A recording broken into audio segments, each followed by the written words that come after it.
नमस्कार मित्रांनो, welcome to my first vlog. मी साई तेजा मेडिकल रिप्रेझेंटेटिव्ह म्हणून काम करतो.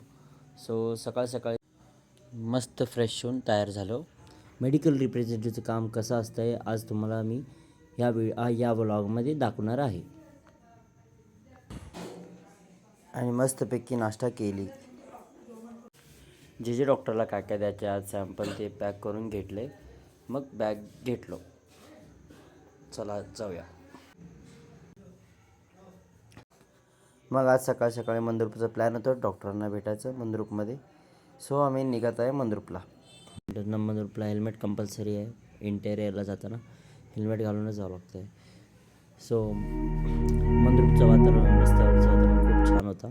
मग रस्त्यात येताना एक काव्य आर्ट्स म्हणून गणपतीचं स्टॉल दिसलेलं, तर मग तिथं आम्ही जाऊन गणपती बघितलं. गणपती बघून मग लागलो आमच्या कामाला. माझा पहिला कॉल झाला या डॉक्टरांचं. मी बाहेर येताना काढलं आहे. सो बघा इथलं मंद्रुपचं गल्ली किती छान आहे. मेडिकल होतं आणि इथं एक लास्ट कॉल होतं आमचं. या डॉक्टरांचं कार तिथं आहे. सो इथं एक माझं लास्ट कॉल होतं. मग निघालो सोलापूरकडे. मग आलो आमच्या घरी. आजचा दिवस खूपच छान झाला. आज खूप प्राऊड आहे आम्हाला. अँड आलो, फ्रेश झालो, मग निघालो घरी आणि दुकानाचं सामान आणलो, मग घरी. Thank you for watching. एवढंच आज ब्लॉग.